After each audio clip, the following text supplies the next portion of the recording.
గత 3 రోజులుగా ఉపవాస ప్రార్థనలు ఉండగా ఈ రోజునైనా మరి గురువారము మరి నీ బిడ్డలతో ఏం మాట్లాడాలి ప్రభా?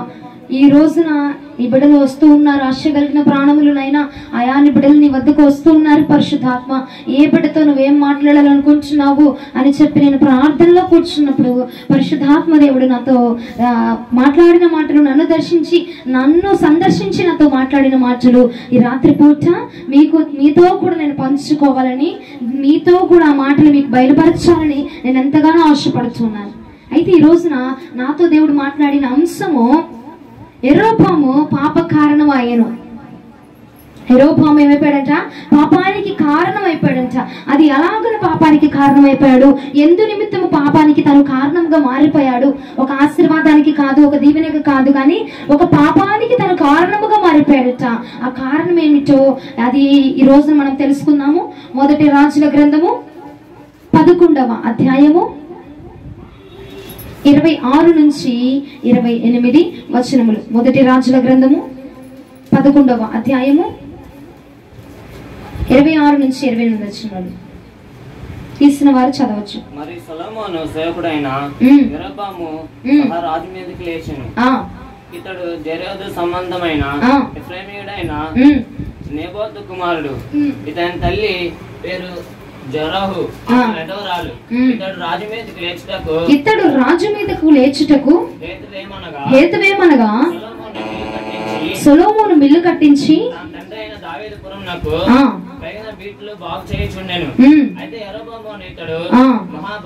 యెరోబాము అని ఇతడు ఎవరంట? మహాబలాఢ్యుడిగా ఉండగా ఎవ్వరుడగు ఇతడు పనియందు శ్రద్ధ గలవాడని సొలొమోను తెలుసుకొని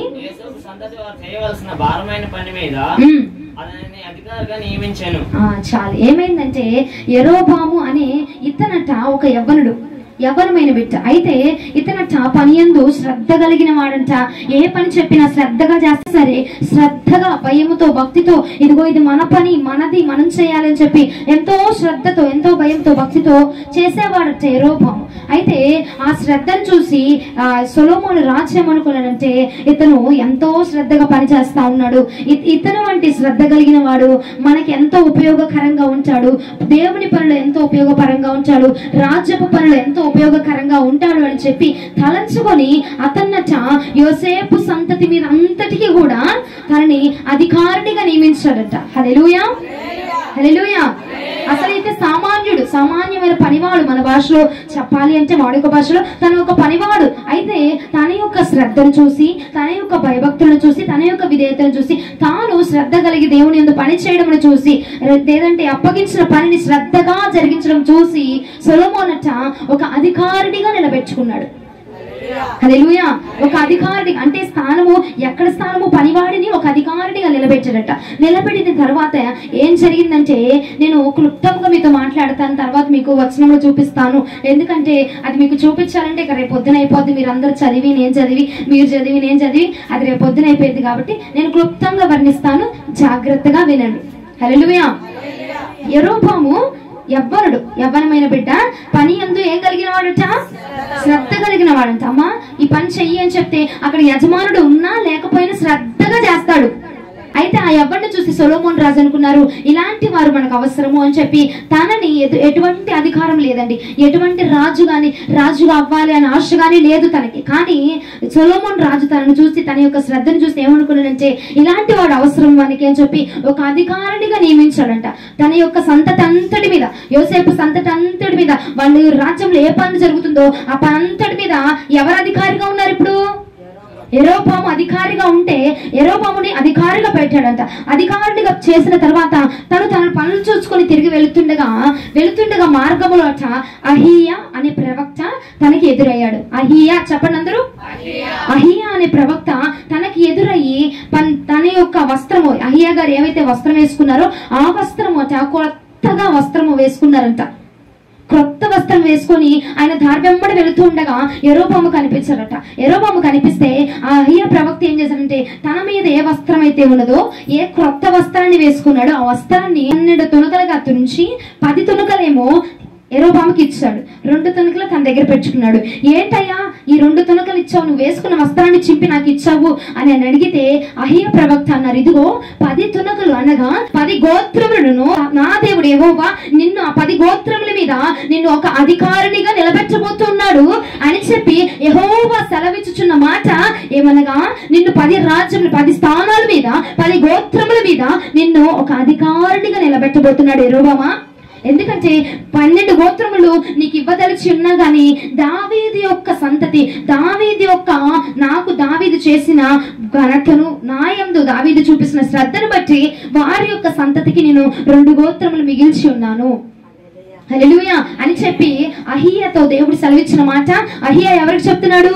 యెరోబాముతో వచ్చి ఇదిగో 10 తునకలు నీకు ఇస్తున్నాను, 10 స్థానాల్లో 10 గోత్రముల మీద నిన్ను దేవుడు ఘనముగా నిలబెడుతున్నాడు, నిన్ను ఘనముగా నిలబెట్టి ఒక రాజుగా 10 స్థానాల్లో నిన్ను నిలబెడతానని చెప్పి దేవుడు నాతో చెప్పాడు, నీకు ఈ మాట చెప్పమని నన్ను పంపించాడు అని చెప్తే అసలైతే ఆ 12 గోత్రములు ఎవరికి రావాలనో తెలుసునా?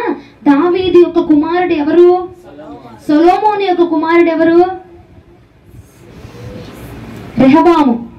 రెహబాముకు రావాల్సింది. కాకపోతే ఎందుకు తాను కోల్పోయి యెరోబాము వద్దకు వచ్చిందంటే అసలైతే రాజు ఎవరుగా ఉండాలి? సొలొమోను కుమారుడు రెహబాము కనుక రెహబాముకు రావాల్సింది. అయితే తాను వారి కుటుంబము చూపించిన విధేయతను బట్టి అవిధేయతను బట్టి దేవుని విసర్జించిన విధానం బట్టి దేవుడి యొక్క కట్టడాలని తన మాటని వినకుండా వారు చేసిన పనులను బట్టి దేవుడు యెరోబాముని రెహబాముకు మారుగా యెరోబాముని ఎందుకున్నాడు?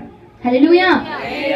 ఎందుకు దేవుడు అలా ఎందుకున్నాడంటే వారట అష్టారోతు దేవతని, కేమోషు దేవతని, మిల్కోము దేవతను అని చెప్పి వాళ్ళు 3 దేవతల్ని సన్మానించు వారి యొక్క 3 దేవతల కట్టడాన్ని అక్కడ కట్టుకొని ఆ ప్రాంతంలో ఇదిగో మనకి వీళ్ళే దేవతలు, వీళ్ళని మాత్రమే మనం గణపరచాలి, వీళ్ళే మనకు రాజులు, వీళ్ళే మనకు దేవతలు, వీళ్ళే మనకు దేవుడు, మనల్ని ఐగుప్తుల నుంచి తీసుకొచ్చింది వీళ్ళే అని చెప్పి దేవుడైన యెహోవా వారిని ఐగుప్తుల నుంచి తీసుకొస్తే యెహోవాని విడిచిపెట్టేసి ఈ వీరట ఎవరైతే సొలొమోను దావీదు యొక్క బిడ్డలు సొలొమోను ఉన్నాడో అతను వీరిని 3 దేవతల్ని 3 దేవతల్ని సిదోనీయుల దేవతని, మోయాబీయుల దేవతని, అమ్మోనీయుల దేవతల్ని వారు ఆచారం చేస్తూ కొలుస్తూ పూజిస్తూ సత్కరిస్తూ ఉన్నారట.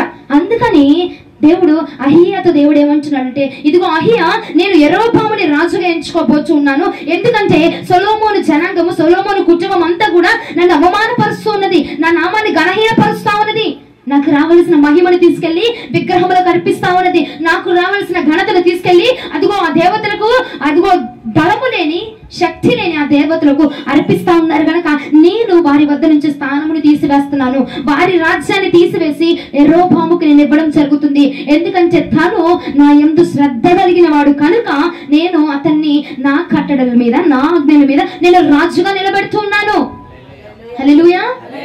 ఎందుకు నిలబెడుతున్నాడంటే సొలొమోను జనులు దావీదు సంతతి వారందరూ కూడా ఏం చేశారంటే దేవుని యొక్క మాటను వినకుండా, ఆయన ఆజ్ఞలు వినకుండా దేవుని మాటను విడిచిపెట్టి అన్య దేవతలను అంగీకరించారు, అన్య దేవతలను పూజించారు గనుక యెరోబామును దేవుడు అంగీకరించి నేను నిన్ను అంగీకరించాను గనుక నువ్వు రాజుగా ఏలుబడి చెయ్యి అని చెప్పి యెరోబాముని దేవుడు అంగీకరించి రాజుగా ప్రతిష్ఠించుకున్నాడు. హల్లెలూయా. ఎందుకంటే ఒకని విధేయతను బట్టి ఇంకొక పనివాడిని ఎన్నుకోవడం జరిగింది.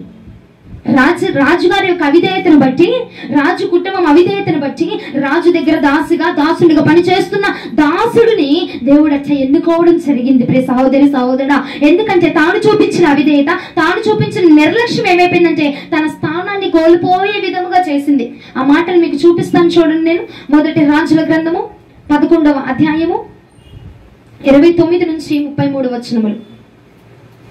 అంతటా యెరోబాము యెరూషలేము నుండి బయలువెళ్ళిపోగా షిలోనీయుడైన ప్రవక్తయగు అహియా అతనిని మార్గమందు కనుగొన్నాడు. అహియా కొత్త వస్త్రం ధరించుకున్నాడు. వారిద్దరు తప్ప పొలంలో మరెవ్వడు కూడా లేడంట. అంతటా అహియా తాను ధరించుకొని ఉన్న క్రొత్త వస్త్రమును పట్టుకొని 12 తునకలుగా చింపి యెరోబాముతో ఇలా అంటున్నాడు అంటే ఏమని,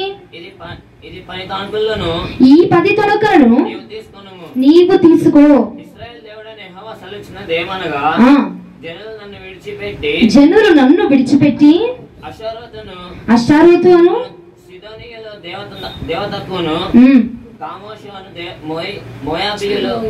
చదివేవారు పక్కన ఎవరు తెలుగు రాదు ఎవరికి? నువ్వు కంగారు ఎందుకు చదువుతున్నావు? నేను చదువుతాను చూడండి. కేమోషును మోయాబీల దేవతకును మిల్కోమోను అమోనీల దేవతకును మ్రొక్కి సొలొమోను తండ్రి అయిన దావీదు చేసినట్టు నా దృష్టికి యోగ్యమైన దానిని చేయకయు నా కట్టడలను నా విధులను అనుసరింపక నేను ఏర్పరిచిన మార్గంలో నడవకయు ఉన్నారు గనుక సొలొమోను చేతిలో నుండి రాజ్యమును కొట్టివేసి 10 గోత్రములను నీకు ఇచ్చెదను. నేను చెప్పింది కరెక్టేనా లేకపోతే నేను కల్పించి చెప్పానంటారా? కరెక్టేనా? కింద 37వ వచనంకి రండి. నేను నిన్ను అంగీకరించినందున నీ కోరిక అంతటి చొప్పున నీవు ఏలుబడి చేయుచు ఇజ్రాయేలు వారి మీద రాజువై ఉందువు. 38వ వచనము నేను నీకు తోడై ఉండి నేను నీకు తోడుగా ఉండి దావీదు కుటుంబమును శాశ్వతముగా నేను స్థిరపరిచినట్లు నిన్నును స్థిరపరిచి ఇజ్రాయేలు వారిని నీకు అప్పగించెదను. హల్లెలూయా. నా దృష్టికి అనుకూలముగా నువ్వు నడిస్తే గనక ఇజ్రాయేలు వారిని మొత్తాన్ని నేను నీకు అప్పగిస్తాను అని చెప్పి యెరోబాముతో దేవుడు అహీయా అనే ప్రవక్త ద్వారా దేవుడు మాట్లాడుతా ఉన్నాడు. ఆ మాట జరిగిందో లేదో కూడా చూపిస్తాను చూడండి. ఇక మొదటి రాజులు 12వ అధ్యాయం 20వ వచనం. మొదటి రాజుల గ్రంథము 12వ అధ్యాయము పక్క పేజీ తిప్పితే వచ్చేసిద్ది. ఇంతసేపు మీరు ఆలస్యం చేయవసరలా. యెరోబాము తిరిగి వచ్చునని ఇశ్రాయేలు వారందరూ విని సమాజముగా కూడి అతను పిలువనంపించి ఇశ్రాయేలు వారందరి మీద రాజుగా అతనికి పట్టాభిషేకం చేసిరి. ఇజ్రాయేల్ వారందరి మీదుగా అతను ఏం చేస్తారంట? పట్టాభిషేకం చేసి యూదా గోత్రీయులకు తప్ప దావీదు సంతతి వారిని వెంబడించిన వారెవ్వరు కూడా లేకపోయారు. ఆ మాట నెరవేరిందా నెరవేరలేదా?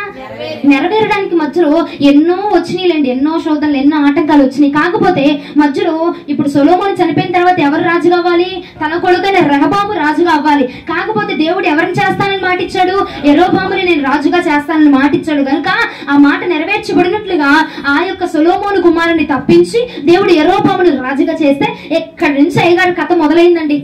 ఎన్నో మాటలు దేవుడు ఎంతగానో చెప్పి పనివాడిగా ఉన్నవాడిని అధిపతిగా చేసి, అధిపతిగా ఉన్నవాడిని రాజుగా చేసి, రాజుగా పట్టాభిషేకం చేస్తే, అభిషేకం ఇస్తే మరి ఎక్కడి నుంచి అయ్యగారి కథ మొదలైంది. అయ్యగారు మరి ఇక్కడి నుంచి కాపాడుకున్నాడా, పోగొట్టుకున్నాడా, అసలు పాపానికి కారణభూతుడిగా ఎందుకు మారిపోయాడు అన్నది చెప్పి చూద్దాం. హల్లెలూయా.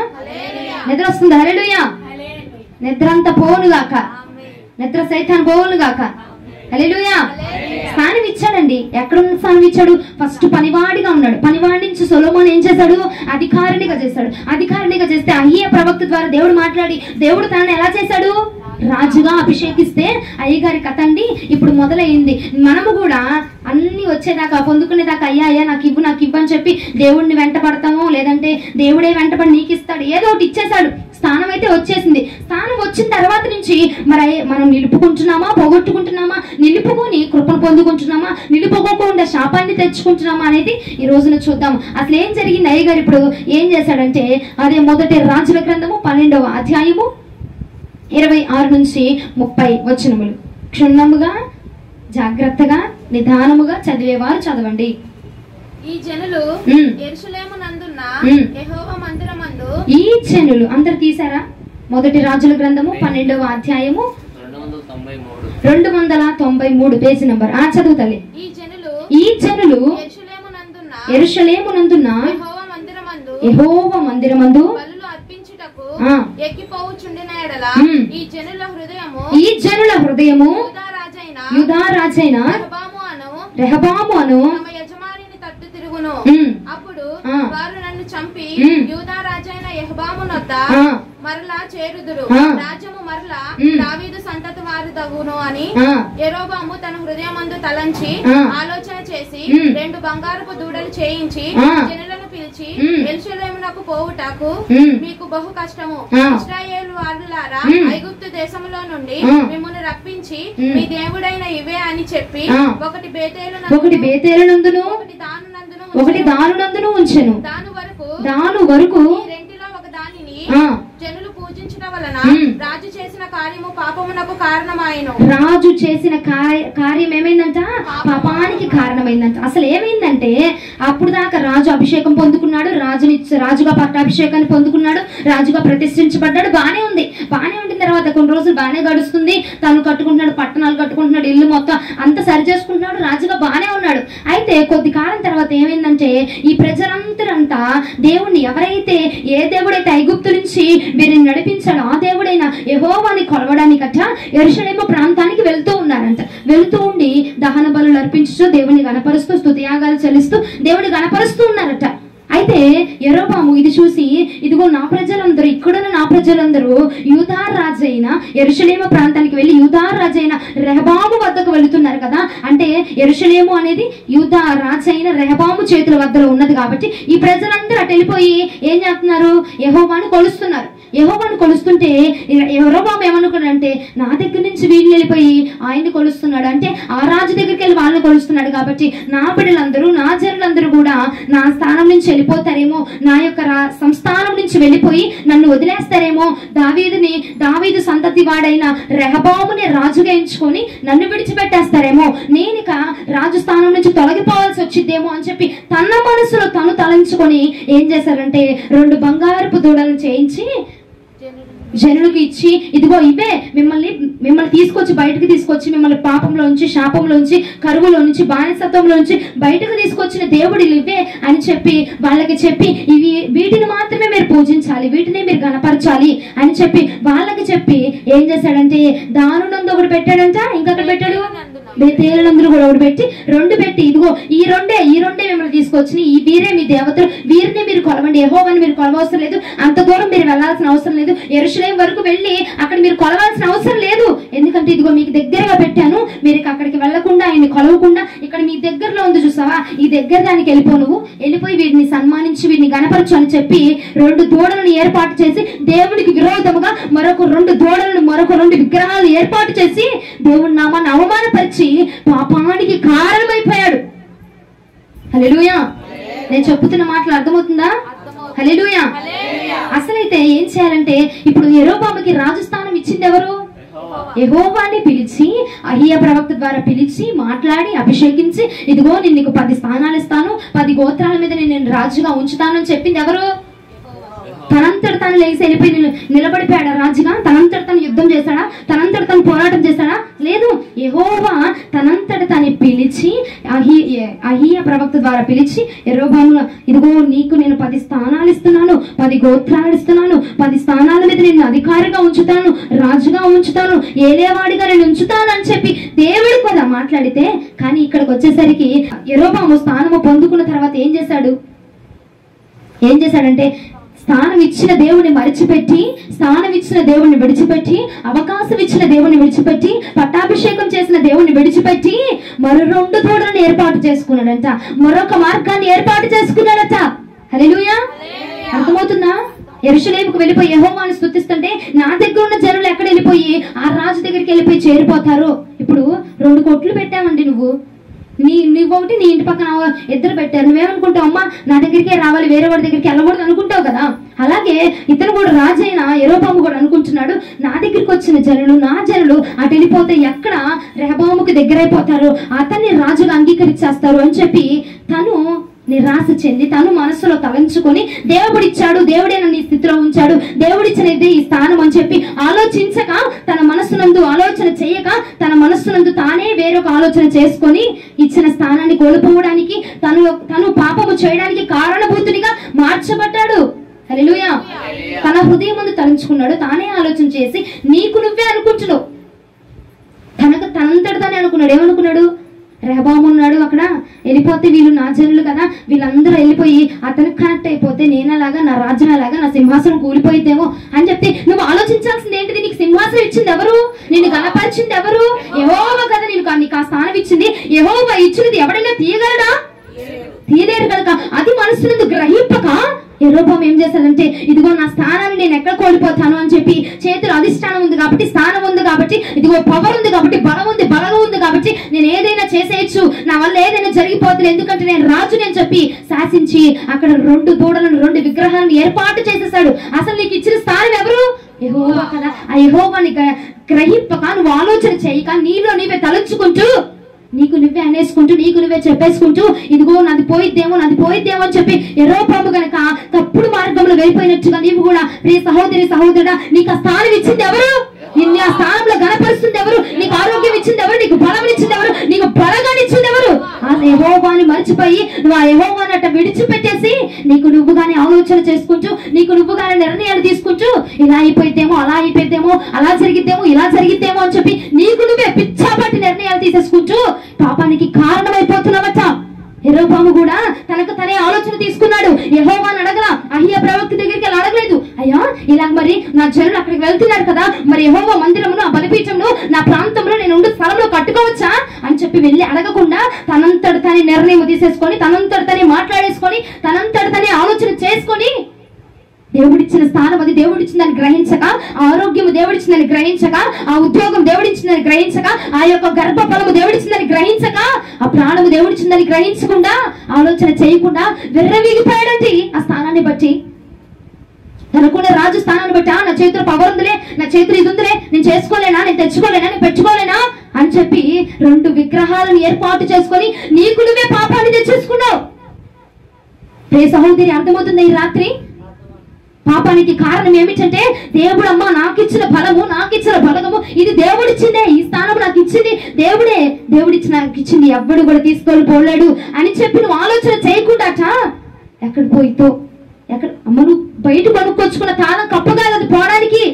దేవుడిచ్చిన పరలోకపు కబిరిలో నుంచి దేవుడు నీకు ఇస్తున్న ఆ యొక్క తాళపు చెవులవి వాటిని ఎవడు తీసుకోగలడు?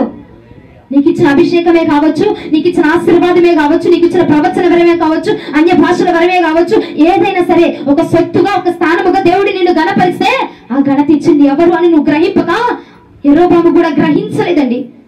మొదటి పాయింట్ ఏంటంటే గ్రహించలేదు. ఈ స్థానం దేవుడిచ్చింది నాకు, ఈ ఘనత నాకు దేవుడిచ్చిందే, ఇలాగున్నాను అంటే అది దేవుడి వల్లనే అని చెప్పి గ్రహించక తను పాపానికి కారణమైపోయాడు.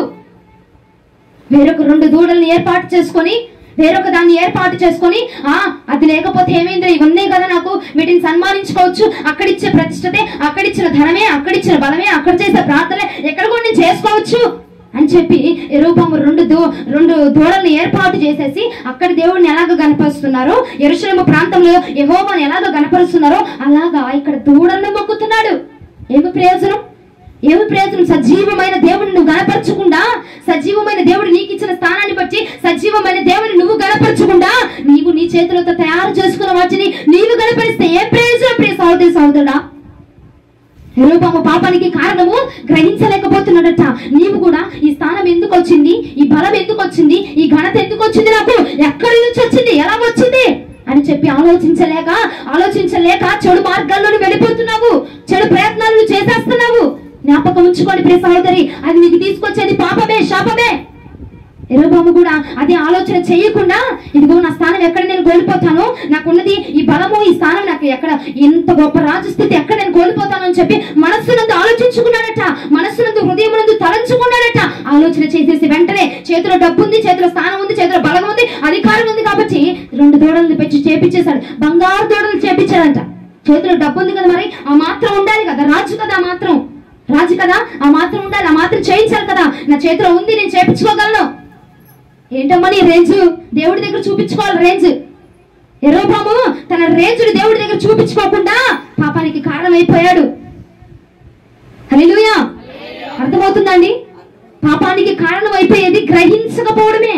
ఈ స్థానం దేవుడిచ్చింది కదూ, ఈ అభిషేకం దేవుడిచ్చింది కదూ, ఈ ఊపిరి దేవుడిచ్చింది కదూ, ఇలాగ నన్ను నడిపిస్తున్నాడంటే, నేను ఇలా ఉన్నానంటే దేవుడి కృప కదూ అని నువ్వు తలంచలేక అపవాదికి ఒత్తాసు పలుకుతూ ఉన్నావు. నువ్వు అపవాది నిర్ణయాలను ఒత్తాసు పలుకుతూ ఉన్నావు. అపవాది దగ్గరికి వెళ్ళి చప్పట్లు కొట్టుతూ ఇదే నాకు దైవం అని యెరోబామట ఆ ప్రాంతము మొత్తాన్ని పాపంలోనికి లాగేశాడు. నువ్వు కూడా దేవుడిచ్చిన స్థానాన్ని విడిచిపెట్టి, దేవుడిచ్చిన అభిషేకాన్ని విడిచిపెట్టి దేన్ని గణపరుస్తున్నావు ఈ రోజున? అది ఇచ్చింది దేవుడు కదూ, గ్రహించలేకపోయాడంట. తనలో తనే అనేసుకుంటున్నాడు. తన హృదయం ఉంది, తనే తలంచుకొని తనే ఆలోచన చేసేసి చేతిలో పవర్ ఉంది కదా, ఏదైనా చేసేయచ్చు. స్థానం ఇచ్చాడు కదా, ఏదైనా చేసేయచ్చు. మన దగ్గర అధికారం ఉంది, బలం ఉంది, చీటికేస్తే చాలు వచ్చేస్తారు, రూపాయి ఇస్తే చాలు వచ్చేస్తారు, ఏదైనా అయిపోయింది రూపాయి ఉంటే అని చెప్పి యెరోబాము అనుకొని బంగారు దూడలు చేపించేశాడు. అది చివరికి తనకి ఏం తీసుకొచ్చిందండి? పాపాన్ని తీసుకొచ్చేసింది, శాపాన్ని తీసుకొచ్చింది. ముందున్న దేవుడు నీకు ముందిచ్చిన స్థితిని నువ్వు కనుక జ్ఞాపకం చేసుకుంటే, అయ్యా నేను పనివాడిగా ఉన్నాను, తర్వాత అధికారిగా దేవుడు చేసి ఇప్పుడు రాజుగా నన్ను చేశాడు కదా, ఈ రాజు స్థానం నాకు ఎవరి వల్ల వచ్చింది? యెహోవా వల్లే కదా. మరి యెహోవా నాకు ఇచ్చిన స్థానాన్ని దూరం చేస్తాడా? ఏమో ఒకసారి అహియా ప్రవక్త దగ్గరికి వెళ్ళి కనుక్కుందామా, ఒకసారి తెలుసుకుందామా అని చెప్పి తను కనుక ముందుకు అడుగు వేస్తుంటే ఈ పాపంలో తను పడేవాడు కాదేమో. హల్లెలూయా. ఈ పాపంలో, ఈ మాటల్లో, ఈ నిందల్లో, ఈ అవమానాల్లో తను పడేవాడు కాదేమోనండి. కానీ ఆలోచన చేయకుండా నాకు ఇచ్చిన స్థానము, నాకున్న స్థానము, నేను ఏదైనా చేసే ఇచ్చలే, ఏదైతే ఏమైందిలే, అక్కడ చేసేదిగా, ఇక్కడ చేసేదిగా అని చెప్పి అనుకొని తను కూడా యెరూషలేము ప్రాంతంలో యెహోవాకి ఎలాగైతే నైవేద్యములు, స్తుతి నైవేద్యములు అర్పిస్తున్నారు, అలాగే ఇక్కడ కూడా తను ఏం చేశాడంటే ఇది ఆ యొక్క దూడలకి బలులు అర్పించడం, నైవేద్యాలు అర్పించడం, యాజకులు పెట్టడము, ధూప నైవేద్యాలు అర్పిస్తూ ప్రతిష్ఠించడం, ఉత్సవాలు చేయడం, అన్ని అన్ని అన్ని చేసేస్తూ గణపరుస్తున్నారు అని అనుకుంటున్నాడు. కానీ నువ్వు గణపరచట్లేదు. నువ్వు కూడా నేను కరెక్ట్ గానే ఉన్నాను అనుకుంటున్నావు. నువ్వు అక్కడ కరెక్ట్ గా లేవు. నేను కరెక్టే చేస్తున్నాను, నేను కరెక్ట్ గానే మాట్లాడుతున్నాను, వాళ్ళే తప్పు, నాదే కరెక్ట్ గానే ఉన్నాను నేను చెప్పను అనుకుంటున్నావు. కానీ నువ్వు కరెక్ట్ గా లేవు ప్రియ సహోదరి. నువ్వు కరెక్ట్ గా లేవు, నువ్వు కరెక్ట్ గా మాట్లాడట్లా. ఎందుకంటే యెరూషలేములోనే అర్పిస్తేనే దేవుడికి, యెహోవాకి నైవేద్యం. అక్కడ నువ్వు ఎక్కడ పడితే అక్కడ అర్పిస్తే, ఎక్కడ పడితే అక్కడ చేస్తే అది నైవేద్యము కాదు, అది స్తుతి బలుడు కాదు, స్తోత్రములు అది కాదు. అందించవలసిన సమయంలో, అందించవలసిన చోట నువ్వు దేవుడికి అందించాలి తప్ప నీకు ఇష్టానుసరమైన చోట్లలో నీకు ఇష్టం వచ్చినట్టుగా నువ్వు ప్రవర్తిస్తే అది దేవుడికి ఘనత కాదు. పాపము పాపము పాపంలోనికి పడదోయబడింది. ఆ పాపం యొక్క ఫలితము తన కుటుంబాన్ని నాశనం అయిపోయేలాగా యెరొబాము తెచ్చుకున్నాడండి. మొదటిగా తను పాపంలోనికి పడిపోవడానికి గల కారణం ఏంటంటే గ్రహించలేకపోయాడు. హల్లెలూయా. గ్రహించక ఇది నా దేవుడిచ్చిన స్థానము, ఇది నా దేవుడి పెంచిన భిక్ష, ఈ బ్రతుకు, ఈ ప్రాణము, ఈ యొక్క జీవితము నాకు నా దేవుడిచ్చింది అని చెప్పి గ్రహించలేక, ఆలోచించలేక, అదిగో దేవుడిచ్చింది అని చెప్పి దేవుణ్ణి ఘనపరచకుండా, దేవుణ్ణి హెచ్చించకుండా, నీ చేతిలో ఇప్పుడు ఆడుతుంది చూసావా, అలా ఆడుతుంది చూసావా నీ చేతుల్లో, దాన్ని మొక్కుతున్నావంట, నువ్వు దాన్ని హెచ్చిస్తున్నావట, నీ ముందు కనబడుతుందే దాన్ని హెచ్చిస్తున్నావట. అది కాదు నీకు, అది కాదు నువ్వు సన్మానించింది. నువ్వు ముందున్నది జ్ఞాపకం ఉంచుకో. ఈ రాత్రి పరిశుద్ధాత్మ దేవుడు బయలుపరిచిన మాట, నా అంతటి నేను మాట్లాడుతున్న మాటలు కాదు ఇవి, ఉన్నది ఉన్నట్టుగా నేను చెప్తున్నాను. యెరొబాము కూడా నా ముందున్నారుగా, ఈ రెండు దూడలు చాలే, ఈ రెండింటిని నేను ఆరాధన చేసేస్తాను అని చెప్పి తనంటాడు తనే వెళ్ళిపోయి ఒక యాజకుడుగా నిలబడిపోయి అక్కడ ధూపాలు వేసేస్తా అన్నాడంట. తన చేతిలో ఉన్నది కదా ధ్యానం ఇప్పుడు, తన చేతిలో ఉంది కదా బలం ఇప్పుడు, తన చేతిలో ఉంది కదా బలగం ఇప్పుడు. ఆ బలగాని కథ లోబడిపోయి నా దగ్గరే ఉందిలే, స్థానం నా దగ్గరే ఉంది, ఘనత నా దగ్గర ఉంది, నేను ఏదైనా చేయగలను అని చెప్పి దేవుడిచ్చాడు, దేవుడిని అన్నది మర్చిపోయి దేవుడిచ్చిన స్థానాన్ని గుర్తించక, దేవుడిచ్చిన విలువను గుర్తించక, దేవుడిని విడిచిపెట్టి గ్రహించలేక నీకు నువ్వే శాపాన్ని తెచ్చుకుంటున్నావు ప్రియ సహోదరి సహోదరుడా. దేవుడికి అహియా ప్రవక్తికి ఒరిగేదేం లేదు. ప్రవక్త ఏముంది చెప్పి వెళ్ళిపోయాడు. శాపాన్ని అనుభవిస్తుంది ఎవరు? యెరొబాము. యెరొబామే అనుభవిస్తాడు. మీకు తర్వాత మీకు చూపిస్తాను ఎంత శాపం అనుభవిస్తున్నాడో చూపిస్తా. మొదటి మాట ఏంటంటే గ్రహింపక తను పాపములోనికి గురైపోయాడు, పాపానికి లోనైపోయాడు, పాపానికి కారణమైపోయాడు. రెండో మాట చూపిస్తాను చూడండి. మొదటి రాజుల గ్రంథము 13వ అధ్యాయము 1-4 వచనములు. మొదటి రాజుల గ్రంథము 13వ అధ్యాయము 1-4 వచనములు. దైవజనుడైన ఒకడు యెహోవా చేత సెలవు నుండి యూదా దేశము నుండి బేతేలునకు వచ్చెను. ధూపము వేయుటకై యెరొబాము ఆ బలిపీఠము వద్ద నిలిచి, ధూపము వేయడానికి ఎక్కడికి వచ్చాడంట? బలిపీఠం దగ్గరికి వచ్చాడంట. ఆ దైవజనుడు యెహోవా ఆజ్ఞ చేత బలిపీఠమునకు ఈ మాట ప్రకటన చేసెను. బలిపీఠమా యెహోవా సెలవిచ్చినదేమనగా, దావీదు సంతతిలో యేషయా అను ఒక శిశువు పుట్టెను. నీ మీద ధూపము వేసే ఉన్నత స్థలము యొక్క యాజకులను అతడు నీ మీద అర్పించును. అతడు మనుష్య శల్యములను నీ మీద దహనం చేయను. నీ బలిపీఠము బద్దలైపోయి దాని మీదనున్న బుగ్గి ఒలికి పోయిటయే యెహోవా ఇచ్చు సూచన అని చెప్పి ఆ దినము నా ప్రవక్తన సూచన ఒకటి ఇచ్చెను. బేతేలు నందున్న బలిపీఠమును గూర్చి ఆ దైవజనుడు ప్రకటించిన మాట రాజైన యెరొబాము విని బలిపీఠము మీద నుండి తన చెయ్యి చాపి, రాజైన యెరొబాము విన్నాడంట, విని బలిపీఠం మీద నుంచి తన చెయ్యిని చాపి వాడిని పట్టుకోనరా, ఇల్లాంటి పట్టుకొని ఏంటి నోటికి వచ్చిన పెచ్చ మాటలని మాట్లాడుతున్నాడు, వాళ్ళు పట్టుకోనరా అని చెప్పి పంపించాడట. చెప్పగా చెప్పగా అతడు చాపిన చెయ్యి ఎండిపోయేను. దానిని వెనుకకు తీసుకోవడానికి కూడా అతనికి శక్తి లేకపోయిందంట. హల్లెలూయా, హల్లెలూయా.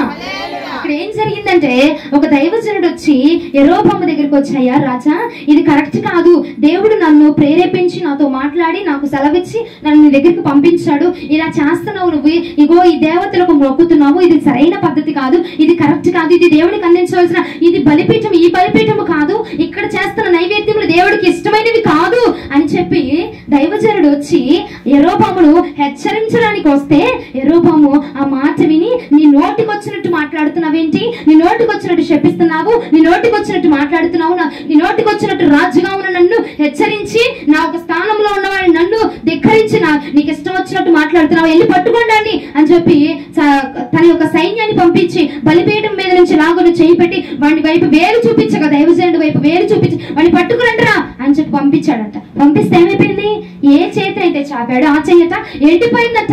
మళ్ళీ వెనకకు తీసుకుందాము, మళ్ళీ వెనక లాక్కుందామన్నా అది తీసుకోవడానికి శక్తి లేకుండా ఎండిపోయిందట అండి. హల్లెలూయా.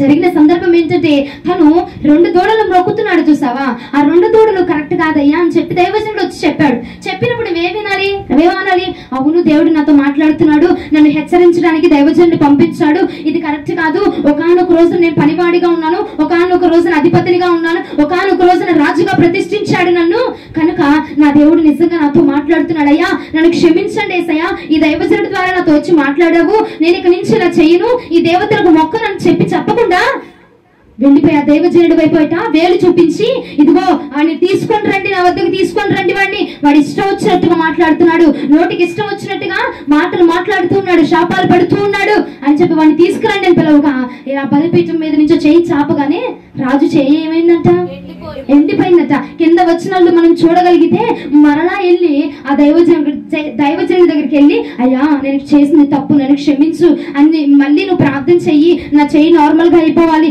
నా చెయ్యి సరిగా అవ్వాలి, ఎండిపోయింది నా చెయ్యి, నేను తెలుసో తెలియక మాట్లాడాను క్షమించు అంటే ఎప్పుడైతే దైవజనుడు ప్రార్థన చేశాడో అప్పుడు సరైంది. హల్లెలూయా. ఇక్కడ దేవుడు మనతో మాట్లాడుతున్న మాటలు ఏంటంటే రెండో మాటకి ఏమంటున్నాడంటే హెచ్చరింపుకు లోపడకపోవడం బట్టి యెరోబాము పాపానికి కారణమైపోయాడు. అసలైతే నువ్వు ఏ హెచ్చరింపుకు లోపడిపోవాలి, చెయ్యి ఎండిపోయిందని సరే ఆ చెయ్యి బాగు చేయించుకోవడానికి ఏదో 2 నిమిషాలు నాటకం ఆడిస్తాడు, అయిపోయింది. అవసరం అయిపోయిన తర్వాత అవసరం చెయ్యి బాగుపడాలి, అవసరం అయిపోయింది. తర్వాత ఏం చేశాడు, మరలా యథావిధిగా ఉండిపోయాడు. మరలా ఎక్కడ వేసిన గొంగలు అక్కడే, మరలా ఎక్కడ చేసిన తప్పులు అక్కడే, ఎక్కడ మాట్లాడిన మాటలు అక్కడే, ఎక్కడ చూపిన వంకర మాటలు ఎక్కడ పెడితే అక్కడే అలాగే ఉండిపోయాడట. దైవజనుడి మాటను కూడా హెచ్చరింపును కూడా ఆలోచన చెయ్యక ఏమనుకుంటున్నాడంటే నన్ను ఇష్టమైనట్టుగా శపిస్తున్నాడు, ఇష్టమైనట్టుగా. హెచ్చరింపుకి శాపానికి తేడా తెలుసుకోవాలండి మనం. శాపం అంటే ఏంటో తెలిసినా, నువ్వు నాశనం అయిపోవాలి, నువ్వు చచ్చిపోవాలి, అది చేయాలి కావాలి, దాని శాపం అంటారు. హెచ్చరింపు అంటే ఏంటో తెలిసినా, ఇదిగో ఇప్పుడు యెరోబాముకి దైవజనుడు వచ్చి చెప్పాడు చూసావా, ఇది కరెక్ట్ కాదు, దీన్ని తీసేసి ఇది ఇలా చేయకూడదు, అలా చేయకూడదు అని చెప్తున్నాడు, అది హెచ్చరింపు. ఆ హెచ్చరింపుకు లోబడకుండా శాపాన్ని పాపాన్ని కొని తెచ్చుకున్నాడు. కత్తింపుకు లోబడిపోతానండి మనం అట్లా త్రోవ తప్పిపోతామంట. కొంతమంది ఏమనుకుంటారంటే, నేను విన్నాను ఒక దైవజనుడు ప్రసంగం చెప్తున్నాడు. అయితే ఆ ప్రసంగాన్ని యూట్యూబ్ లో ఫాలో అవుతున్న ఒక వ్యక్తి చూసి ఒకసారి ఒక కామెంట్ పెట్టాడు. ఏంటంటే, అయ్యా నీ నోట్లో నుంచి శాపం తప్ప ఎప్పుడు ఆశీర్వాద వచనాలే రావా, ఎప్పుడు నాశనం అయిపోతారు, ఎప్పుడు ఇదైపోతారు అదైపోతారు, ఇయే తప్ప నీకు మంచి మాటలే నీ నోటి నుంచి రావా అని చెప్పి అడిగాడట. అయితే ఈ రోజు నేను అంటున్నాను విను, ఎవరైతే దేవునికి లోబడి దేవుని యొక్క మాటల మర్మాన్ని ఎరిగి ఉన్నాడో వాడు తలంచుకుంటాడు, ఇది హెచ్చరింపు, ఇది శాపం కాదు, నా దేవుడు నన్ను హెచ్చరించి ఈ మార్గం సరైనది కాదని నాకు చెప్పి నన్ను హెచ్చరిస్తున్నాడు, నా బాగు కోరే హెచ్చరిస్తున్నాడు అని చెప్పి తీసుకుంటాడు. ఎవరైతే నశించిపోతున్నారు వరకంటండి దేవుని వాక్యం వెర్రితనంగా కనబడుతుందట. ఆ వెర్రివాడు ఏమంటున్నాడంటే ప్రతిదీ శాపంగానే ఉండిద్ది ఆ వెర్రివాడికి. ఆ దైవజనుడు చెప్తున్న మాటలకి కింద పెట్టిన కామెంట్లు అండి అవి. నీ నోటి నుంచి ఎప్పుడు వచ్చేది శాపమేనా? నీ బుద్ధి నీ ఆలోచన కరెక్ట్ గా ఉంటే అది శాపమా హెచ్చరింపా అన్నది నీకు అర్థమైంది. హెచ్చరిస్తున్నారా శపిస్తున్నారా అది నీకు అర్థమైంది. దేవుని యొక్క వాక్యాన్ని శీఘ్రంగా తీసుకునేవాడు ఏమంటాడు? నా దేవుడు నాతో మాట్లాడి ఈ పాపం నేను చేస్తున్నాను, కరెక్టే, ఇది నేను చేయకూడదు, తప్పు, దేవునికి విరోధంగా మాట్లాడకూడదు, తప్పు, ఇది నాకు ఇస్తున్న హెచ్చరింపు, దీన్ని నేను సరి చేసుకుంటే నాకే ఆశీర్వాదం ఉండిద్ది, నాకు ప్రతిఫలం ఉండిద్ది అని చెప్పి సరి చేసుకుంటాడు. ఆ యొక్క జ్ఞానం లేని వాడు ఏమనుకుంటాడో తెలిసినా, ఇదిగో శాపము, నన్ను శపించేస్తున్నారు, నన్ను మాటలు అనేస్తా ఉన్నారు, నాకు కీడుని తలంచుచూ ఉన్నారు అని చెప్పనుకుంటున్నావు. నువ్వు దేవునిలో ఉన్నావా లోకంలో ఉన్నావు? నువ్వే ఆలోచించుకో ఈ మాటలు బట్టి. దైవజనుడు ఒక మాట మిమ్మల్ని 10 మాటలు మీతో అనిపించుకోవడానికి రారండి. పిచ్చాబాటిగా వచ్చి దేవుని వాక్యం మీకు సెలవివ్వరు. హెచ్చరింపేదో శాపమేదో దయచేసి తెలుసుకుంటే చాలా జీవితాలు చాలా బాగుపడతాయి. ఈ రోజున యెరోబాము కూడా తెలుసుకుని ఉంటే అది హెచ్చరింపు శాపము కాదు. నన్ను దూషించట్లేదు, హెచ్చరిస్తున్నాడు దేవుడు, నేను సరి చేసుకోమని చెప్తున్నాడు. ఎందుకంటే 10 స్థానాలు నాకు ఇచ్చాడు కాబట్టి ఈ స్థానంలో నేను నిలవబడాలంటే ఈ హెచ్చరింపుకి ఇప్పుడు లోబడాలి అని చెప్పి కనుక తను తలంచుకొని ఉంటే గనక ఆ మాట మాట్లాడేవాడు కాదేమో, ఆ స్థితికి వచ్చేవాడు కాదేమో. ఎందుకు ఆ స్థితికి ఏ స్థితికి వచ్చాడో కూడా నేను మీకు చూపిస్తాను. ఇగో గద్దింపుకు లోబడకపోతే అట త్రోవను తప్పిపోతారంట. చూడండి సామెతల గ్రంథము 10వ అధ్యాయము 17వ వచనము. సామెతల గ్రంథము 10వ అధ్యాయము 17వ వచనము. ఉపదేశమును అంగీకరించువాడు జీవ మార్గములో ఉన్నాడట. గద్దింపునకు లోబడిన వాడు త్రోవ తప్పును. గద్దింపునకు లోబడిపోయాడు అనుకో, గద్దించిన వాడు బాగానే ఉంటాడు, నువ్వు విని నేను సరి చేసుకున్నాను నువ్వు బాగుంటావు. వినకుండా లేదు నన్ను అలా అంటున్నాడు ఇలా అంటున్నాడు, తిట్టిద్ది పొద్దా కొట్టిద్ది అరిసిద్ది, మా వాడు అంటాడుగా ఇస్తాకు, పొద్దా కరిసిద్ది ఎందుకు అరుపుతావు? గద్దింపుకు లోబడు, అప్పుడు నువ్వు శాశ్వత జీవంలోకి వచ్చావు. పని పాట లేకుండా పిచ్చబాటిగా మిమ్మల్ని తిట్టడమే ప్రోగ్రామ్ నేను పెట్టుకోను కదా, నాకేం పని? మిమ్మల్ని తిట్టే అంతసేపు నేను దేవుడిని స్తుతిస్తే నాకెంత వచ్చింది? నేనెంత దేవుడిని కనపరుచుకోగలను? నిన్ను సరిచేయాలని, నిన్ను సరిచేసి దేవుడికి నిన్ను ఇదిగో దేవా నువ్వు ఇచ్చిన పాత్ర సరే నీ దగ్గరికి వచ్చాడయ్యా అని చెప్పి నిన్ను దేవుడికి చూపించాలి కదా నేను. అందుకోసము ఈ ప్రయాస, అందుకోసం నిన్ను తిడుతుంది, అందుకోసం గద్దిస్తుంది. ఆ మాట తెలిసిన వాడవైతే, ఆ మాట విన్నదానివైతే, ఆ మాట గ్రహించుకున్న వాళ్ళైతే అలా మాట్లాడరు. గద్దింపులకు లోపడిపోతే అట త్రోవను తప్పిపోతావట. స్కూల్లో పిల్లలు ఉంటారండి, టీచర్ కొడతారు, అవునా? కొట్టరు? మీ పిల్లల్ని కొట్టట్లేదు, ఎవరిని కొడతారు? ఎందుకు? వాళ్ళు సరిగ్గా రావాలి, వాళ్ళు సరిగ్గా చదువుకోవాలి, బుక్స్ అన్ని క్లియర్ గా పెట్టుకోవాలి, అక్కడ సెట్ చేసుకోవాలని చెప్పి వాళ్ళకు ఒక మార్గాన్ని నేర్పించడానికి కొడతారు. అవునంటారా కాదంటారా? అలాగే దైవజనుడు నిన్న ఒక మాట అంటే అది హెచ్చరింపు, నన్ను సరిచేయడానికే అని ఎందుకు తీసుకోలేకపోతున్నావు? యెరోబాము కూడా అలాగే తీసుకోలేకపోయి తన జీవితాన్ని, తన స్థానాన్ని, తన బిడ్డని, తన కుటుంబాన్ని అంతా కోల్పోయాడండి. పాపానికి కారణమైపోయాడు. రాజుగా ఉండాల్సినోడండి ఏ స్థితికి వచ్చేస్తున్నాడు? దేని వల్ల అంటే తను తీసుకున్న నిర్ణయాలు, తను తీసుకుంటున్న ఆలోచనలు కరెక్ట్ గా లేవు కనుక తన స్థితిని, తన స్థానాన్ని కోల్పోయాడు. అదే నువ్వు గనక గద్దింపులకు లోబడితే ఏమైతే చూడండి సామెతల గ్రంథము 13వ అధ్యాయము 18వ వచనము. శిక్షను ఉపేక్షించువానికి అవమానం దరిద్రతలో ప్రాపించును. గద్దింపును లక్ష్య పెట్టువాడట ఘనత నొందును. హల్లెలూయా, హల్లెలూయా, హల్లెలూయా. ఘనత నొందుతాడంట గద్దింపునకు లోబడిన వాడు. అమ్మో నా గురించి దేవుడు మాట్లాడుతున్నాడు, నేను సరి చేసుకోవాలి, నేను కరెక్ట్ గా, నీకు తెలుసు నువ్వు కరెక్ట్ గా లేదని, కానీ నువ్వేం చేస్తావు? లోపడవు, ఆ మాటకు లోపడవు. గద్దింపునకట లోబడితాట నువ్వు ఘనతను పొందుకుంటావట. హల్లెలూయా. దైవజనుడు మాటకు లోబడాలా? వీళ్ళు చెప్పింది వినాలా? వీళ్ళు అలాగే చెప్తారులే, వీళ్ళు చెప్పింది వినాలా? లేదంటే వీళ్ళు చెప్పింది అనిపోతే ఏదో జరిగిపోతా అని ఆలోచించే వాళ్ళు ఉంటారండి. ఈ మాటలు వింటూ కూడా ఆలోచించే వాళ్ళు ఉంటారు. అబ్బా ఏం చెప్పిందంట, ఈ మాట వినపోతే ఏదో జరిగిపోద్దంట. అంటే కాలితేనే కదా, కాలితే ఆకులు పట్టుకుంటే అప్పుడు తెలిసి నొప్పి అంట. అంతేనా? హల్లెలూయా. అంతేనా కాదా? ఎందుకు గద్దిస్తారు, ఎందుకు హెచ్చరిస్తారంటే ఇంకో మాట చూపిస్తాను మీకు. చూడండి 2 కొరింథీయులకు రాసిన పత్రిక 9వ అధ్యాయము 5వ వచనం. 2 కొరింథీయులకు రాసిన పత్రిక 9వ అధ్యాయము 5వ వచనము. కావున లోగడ ఇచ్చిదమని మీరు చెప్పిన ధర్మము పిసినితనముగా ఇయ్యక ధారాళముగా ఇయ్యవలని చెప్పి సహోదరులు మీ యొద్దకు ముందుగా వచ్చి దానిని జమ చేయుటకై వారిని హెచ్చరించుట అవసరమని తలంచి తిని. అవసరమా అనవసరమా? అవసరమా అనవసరమా? అవసరమండి. హెచ్చరించుట దైవజనుడు ద్వారా హెచ్చరించబడుట నీకు అవసరము. ఎందుకంటే నువ్వు దేవునికి కొన్ని మొక్కుబడులు చేసుకుని ఉంటావు చూడు, దేవుని దగ్గర కొన్ని మాటలు చేసుకున్నావు, కొన్ని తీర్మానాలు చేసుకున్నావు చూడు, అవన్నీ నీకు జ్ఞాపకం తెచ్చేవాడు ఎవడమ్మా? దైవజనులే కదా. ఆ దైవజనుడట నిన్ను హెచ్చరించడం మంచిది. ఎందుకంటే నువ్వు కొద్దిగా ఇస్తున్నావు చూడు, అది నువ్వు సంపూర్ణంగా ఇవ్వాలి. దానికోసం నిన్ను సరి చేయడానికి, నిన్ను సంపూర్ణం చేయడానికి, నిన్ను సెట్ చేయడానికి దేవుని దగ్గర ఇదిగో ప్రభా నీ బిడ్డ ఏ దోషం లేదు, ఏ మరణం లేదయ్యా, ఏ డాగు లేదయ్యా అని చెప్పి చూపించాలి కదా. మరి అరమరిక లేకుండా ఇంత బాగుంది అయ్యా నీ బిడ్డ అని చెప్పి చూపించాలి కదా నిన్ను. అందుకోసం హెచ్చరిస్తున్నాడట. నిన్ను సంపూర్ణం చేయడానికి ఈ హెచ్చరింపు అవసరమని చెప్తుందా లేక అనవసరం చెప్తుందా? అవసరం అండి. దేవుని యొక్క దైవజనుని యొక్క గద్దింపట తైలాభిషేకం అని దావీదు మహారాజు చెప్తున్నాడు. అక్కడ గద్దింపునకు లోబడితే నీకు తైలాభిషేకం వచ్చింది. కొడుతున్నాడా? కొట్టించుకోవాలా. దైవజనుడు ఊరికే కొట్టరండి. స్కూల్లో పిల్లల్ని కూడా ఊరికే కొట్టరు. మీకు అర్థం కావాలని స్కూల్ అని చెప్తున్నా. హల్లెలూయా. అర్థమవుతుందా? అర్థమవుతుందా? అర్థం అవ్వట్లేదండి. స్థానాన్ని చూసి యెరోబాము రెచ్చిపోయి దేవుడు ఏదైతే స్థానాన్ని ఇచ్చాడో, దేవుడు ఏదైతే అర్హతని ఇచ్చాడో ఆ ఇచ్చిన దేవుడిని వదిలేశాడు అండి. ఇచ్చిన దేవుడిని వదిలేసి ఉన్నదాన్ని పట్టుకుని ఆ దారాన్ని పట్టుకుని ఊగులాడుతూ ఊగిపోతున్నాడు. చూడండి, మొదటి రాజులు 13:4 స్థానాన్ని చూసి రెచ్చిపోయాడట. ముందున్న స్థితిని మర్చిపోయి దేవుడిచ్చాడు, దేవుడు నాకు పెట్టాడు అన్నది మర్చిపోయి ఈ రోజున ఈ మాటలు దేవుడు మనతో ఎందుకు మాట్లాడుతున్నాడు గ్రహించుకుంటే అండి మనం సరిచేయబడతాము. హల్లెలూయా. నిజమేనయ్యా, నువ్వు ఇచ్చిన ఆరోగ్యాన్ని నేను దృష్టించలేదు, ఇన్ని రోజులు నువ్వే నాకు ఆరోగ్యాన్ని ఇచ్చావు, దాన్ని దృష్టించకుండా ప్రార్థనకు రాకుండా ప్రార్థనకి వెళ్లకుండా అయ్యా నువ్వు ఇచ్చిన ఆరోగ్యాన్ని బట్టి ఏముంది ఈ రోజే నిన్న దాకా బాగాలేదు, పోన్లేమ్మా ఇవాళ కొత్త ప్రాణానికి హాయిగా ఉంది, కొంచెం కూర్చోగలుగుతున్నా, లేవగలుగుతున్నా, పట్టేసిందమ్మా పక్కటేముగా. హల్లెలూయా. ఈ రోజు వచ్చిందిగా. మరి నీకు ఓపిక ఎవరిచ్చారు? నిన్నటి దాకా లేదు ఓపిక, ఇవాళ వచ్చిందిగా. ఎవరిచ్చారు? దేవుడిచ్చింది. అది నువ్వు గ్రహించుకుని మందిరంలో కూర్చుంటే కనుక దానికి 100 రెట్లు ఎక్కువ బలాన్ని ఇస్తాడు నీకు దేవుడు. హల్లెలూయా. గ్రహించడము అనేది ఒక విశ్వాసి జీవితానికి చాలా ప్రాముఖ్యమైన పాత్ర అండి. అది గ్రహింపు అనేది మనకు ఉండాలి. ఏం చేస్తున్నాము, ఏం జరుగుతుంది, ఏం చేయాలి, ఏం చేయకూడదు అనేది ఒక గ్రహింపు మనకుంటే మనము శాశ్వత జీవానికి దేవుడు తీసుకెళ్తాడు. హల్లెలూయా. రెండోదిగా దైవజనుడు హెచ్చరిస్తున్నాడంటే అమ్మ ఇది నా కోసమే, నేనే చేస్తున్నాను, అది తప్పు, నన్ను క్షమించయ్యా.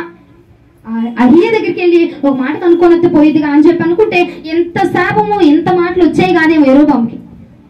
హెచ్చరింపుకు లోపడకుండా పొద్దుగోకులు తిడతనే ఉంటదిరా బాబు, పొద్దుగూకులు అరుస్తూనే ఉంటదిరా బాబు, నోరు తెరిసిందంటే ఇక గోలేనాయన. ఎందుకయ్యా మాకు మా ప్రాణాలు పోయి ఇగో లోపల కడుపులో నుంచి పేగులు తెంచుకొని అరుస్తూ చెప్తూ ఉంటే దేనికోసము? నీకోసం కాదు, నీకోసం తీసుకున్నవాడే రక్షించబడతాడు. నశించబోతున్న వారికట దేవుని యొక్క సువార్త ఎలా ఉందంట? వెర్రితనంగా హెచ్చరిస్తుంటే వెర్రి మాటలాగే ఉంటాయి. దేనికి హెచ్చరిస్తున్నాడంటే నువ్వు నశించిపోతున్నావేమో, జాగ్రత్త, దేవుని యొక్క రక్షణలోనికి రావడానికి ప్రయత్నం చేయి. ఈ రోజున అయ్యా నన్ను క్షమించు, నీ మాటకు లోబడలేకపోయాను, నన్ను క్షమించు అని దేవుడి దగ్గరైనా పాదాభివందనాలు చేసి మోకరించి ప్రార్థన చేసి అడిగి రాత్రి నన్ను క్షమించయ్యా, యెరోబాము వల్లే పాపానికి కారణమైపోయాను, నేను నీ నామాన్ని గణపరచలేకపోయాను, స్థానాన్ని విచ్చిందని గ్రహించలేకపోయాను, హెచ్చరింపుకు లోబడకుండా ఉన్నాను ప్రభా, నన్ను క్షమించు అని చెప్పి ప్రార్థించు. దేవుడు నిన్ను క్షమించబోతా ఉన్నాడు. హల్లెలూయా. తీసారా? మొదటి రాజులు 13:4 చూడండి. బేతేలు నందున్న బలిపీఠమును గూర్చి ఆ దైవజనుడు ప్రకటించిన మాట రాజైన యెరోబాము విని బలిపీఠము మీద నుండి తన చెయ్యి చాపి వారిని పట్టుకొనమని చెప్పగా అతడు చాపిన చెయ్యి ఎండిపోయెను. యెరోబాముకి తగిలిందా? ఇక్కడ దైవజనుడికి తగిలిందా? నేను చెప్తున్నాను ఎందుకంటే నీకు అలా అయిపోవాలి, నువ్వు అలా జరిగిపోవాలి నేను చెప్పట్లేదు. నీవు చేస్తున్న పనికి అది ప్రతిఫలం వచ్చింది కాబట్టి దాని నుంచి మళ్లించబడు. హల్లెలూయా.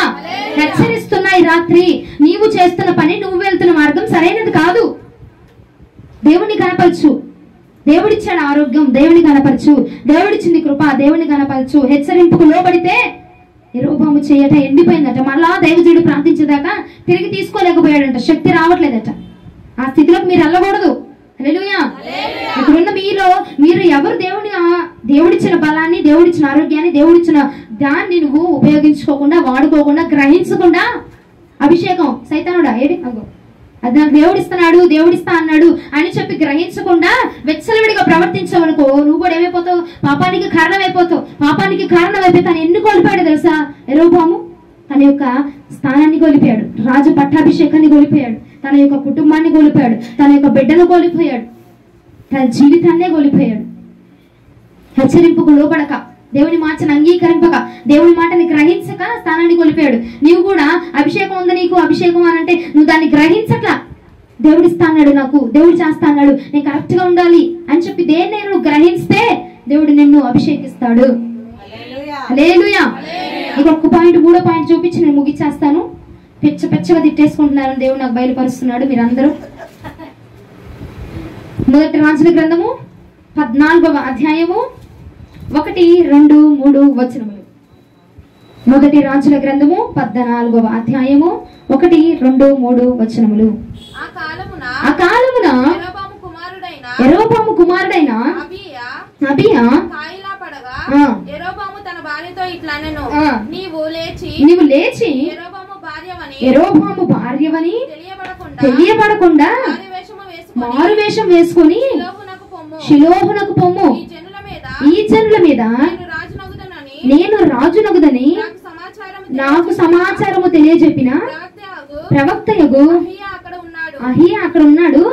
కాబట్టి 10 రొట్టెలను అప్పములను ఒక బుడ్డి తేనెయు చేత పట్టుకొని అతన్ని దర్శించు.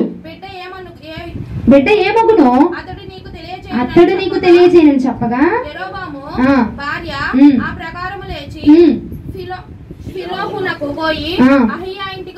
చాలు. ఇక్కడ ఏం జరిగింది, ఏమంటున్నాడు?